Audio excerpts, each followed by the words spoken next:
ខ្ញុំក៏ចង់ចំណេញខ្លះដែរ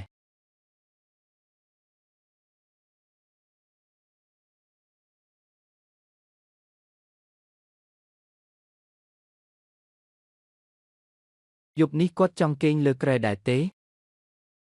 អញ្ចឹងខ្ញុំយកភួយទៅគេងលើសាឡុងចុះ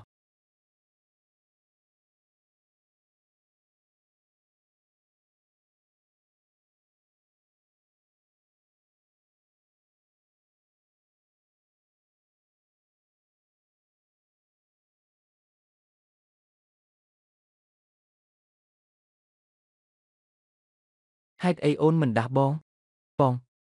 អូនស្មានថាបងចង់គេងលើគ្រែអូនក៏គិតថាទៅគេងលើសាឡុងវិញមិនមែនបងនិយាយថាដៃជើងត្រជាក់គេងមិនងាយកក់ក្ដៅទេអីអូនចង់ជួយកម្ដៅគ្រែឲ្យបងសិនទើបទៅគេងនៅបន្ទប់ទទួលភ្ញៀវតាមក្រោយកក់ក្ដៅទេកក់ក្ដៅណាស់ទៅថ្ងៃមុខបងនឹងជួយកម្ដៅគ្រែឲ្យអូនរាល់ដងមុនពេលគេងរាត្រីសួស្ដី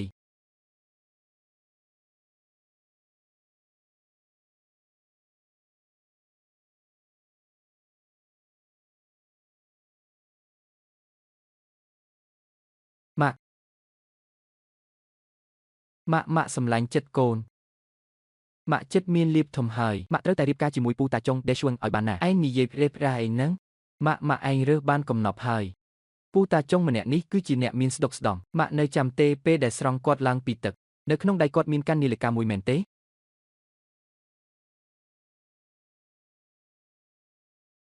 ហាក់ដូចជាមានកាន់នាឡិកាមែនចុះនាឡិកានៃណាអូកាលនឹងមិនមែនកូនយកវាចេញទៅក្រៅទេអីពួកម៉ាកូនសុទ្ធតែថាវាជារបស់ខ្លាយដល់ពេលកូនយកទៅឲ្យហាងគេឆែកមើលនាឡិកានោះគឺជាម៉ូដដែលមានកំណត់ limited edition ទូទាំងពិភពលោកសូម្បីតែរបស់ជូក៏គេលក់បានដល់ទៅ80,000ដែរឯងលក់វាបាត់ហើយមែនទេចុះលុយណែណាកូនលេងបៀចាញ់លុយបន្តិចបន្តួចកាលពីប៉ុន្មានដងមុនកូនគិតចង់ស្រង់ដើមវិញតែលទ្ធផលគឺសំណាងមិនសូវល្អសោះហេតុអីអញហ៊ានយករបស់គេទៅលក់អញ្ចឹងឯងនេះបំផ្លាញទ្រព្យសម្បត្តិមែនគេមានទ្រព្យសម្បត្តិដល់ថ្នាក់នឹងលុយប៉ុន្មានសែននឹងគ្មានបញ្ហាទេតើមានលុយឯណាទៀតប៉ូលីសគេឆែកអស់ហើយគាត់គ្រាន់តែជាអ្នកស្រែធម្មតាម្នាក់សោះស្អីគេអូខ្ញុំថាហើយមែនគាត់មើលទៅក្រយ៉ាងហ្នឹងមិននឹងអាចមាននាឡិកាថ្លៃដល់ថ្នាក់ហ្នឹងគាត់ច្បាស់ជាអ្នកបោកប្រាស់ហើយនាឡិកានេះគាត់ច្បាស់ជាលួចគេមកគុំនិយាយផ្ដេសផ្ដាសពូតាចុងមិនមែនជាចោរទេម៉ាក់គុំចាញ់បោកគាត់ឲ្យសោះណាមនុស្សចាស់ក្រីក្រដូចគាត់គឺមកបោកម៉ាក់នឹងឯងកូនដឹងហើយគាត់ប្រកាសជាចង់បានលុយសំណងផ្ទះរបស់ម៉ាក់មិនខានបើម៉ាក់រៀបការជាមួយគាត់នឹងបែងចែកយកអស់ពាក់កណ្ដាលអញ្ចឹងម៉ាក់នឹងឲ្យគាត់ពាក់កណ្ដាលចុះផ្ទះនេះជារបស់ម៉ាក់មានសិទ្ធិចាត់ចែងតាមចិត្តលុយសំណងផ្ទះនឹងជារបស់ពួកយើងណាតើគាត់មានសិទ្ធិអីមកយកលុយពួកយើងលោកឯងធ្វើស្អីនឹងលោកពូចេញមកលោកពូកំពុងធ្វើស្អីនឹងលោកពូចេញមកលោកពូចេញទៅឲ្យឆ្ងាយពីទីនេះទៅអ្នកដែលត្រូវចេញទៅគឺអាជនអបតញ្ញោដូចជាឯងមួយថ្ងៃក្រៅពីលបែងស៊ីសងនឹងបិទជាម្ដាយតើឯងអាចធ្វើស្អីបានខ្លះហើយអាថោកទាបថ្ងៃនេះយើងត្រូវតែប្រដៅឯងឲ្យចាស់តែម្ដងមកលេងយើងម៉ាក់ប្រាប់ឲ្យវាលេងកូនភ្លាម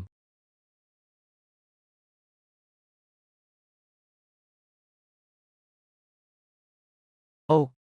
មេសុងតើមានរឿងអីអញហ៊ានណាស់ហ៊ានលក់នាឡិកាคล้ายឲ្យយើងសងលុយ80,000របស់ដាងមកវិញភ្លាមនាឡិកានឹងคล้ายមែនទេខ្ញុំមិនបានដឹងទេបងស្រីឥឡូវខ្ញុំគ្មានលុយជាប់ខ្លួនទេចាំលុយសំណងផ្ទះម៉ាក់ខ្ញុំធ្លាក់មកខ្ញុំនឹងសងបងវិញមានរឿងអីសន្សឹមនិយាយគ្នា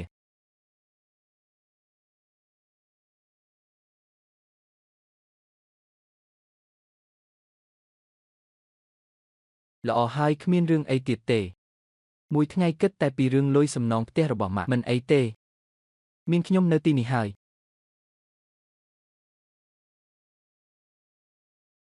សៀវហៃខ្ញុំសន្យានឹងអ្នកខ្ញុំនឹងការពារអ្នកឲ្យបានជឿជាក់លើខ្ញុំចុះខ្ញុំមានវិធីច្រើនណាស់ដើម្បីឲ្យវាផ្ដាច់ខ្លួនកែខ្លួនថ្មីគឺម្នាក់នឹងមែនទេលីតាឡុងហ៊ានប៉ះពាល់មនុស្សស្រីរបស់មេយើងជួយប្រដៅវីជំនួសខ្ញុំបន្តិច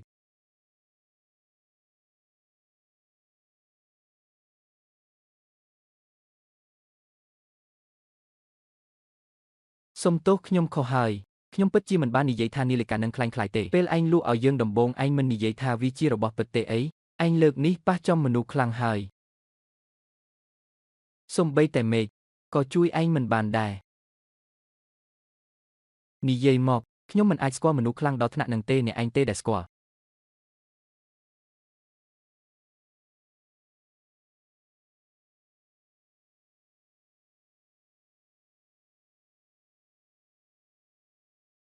មេសុងខ្ញុំខុសហើយ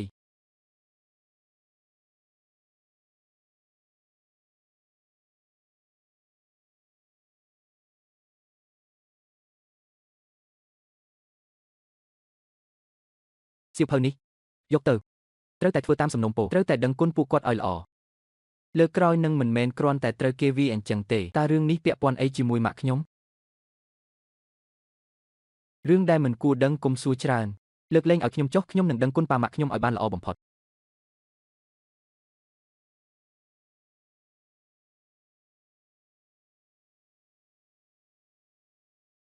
មេសុងលើកនេះខ្ញុំជំពាក់គុណលោកហើយ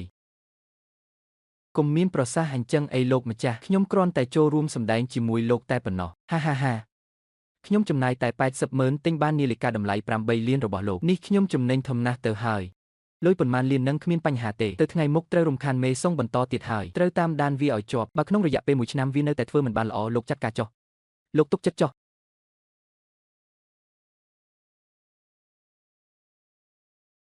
អាឡូម៉ាក់កូនខុសហើយកូនសុំទោសម៉ាក់តាឡុង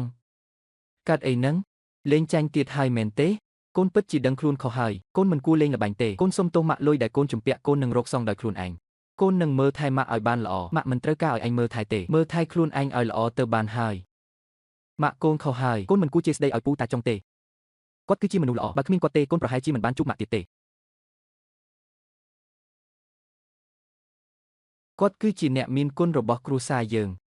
ម៉ាក់ត្រូវតែរៀបការជាមួយគាត់ណាគាត់នឹងផ្ដល់សុភមង្គលឲ្យម៉ាក់សូមជូនពរឲ្យម៉ាក់និងពូតាចុងរស់នៅជាមួយគ្នាដល់ចាស់កោងខ្នង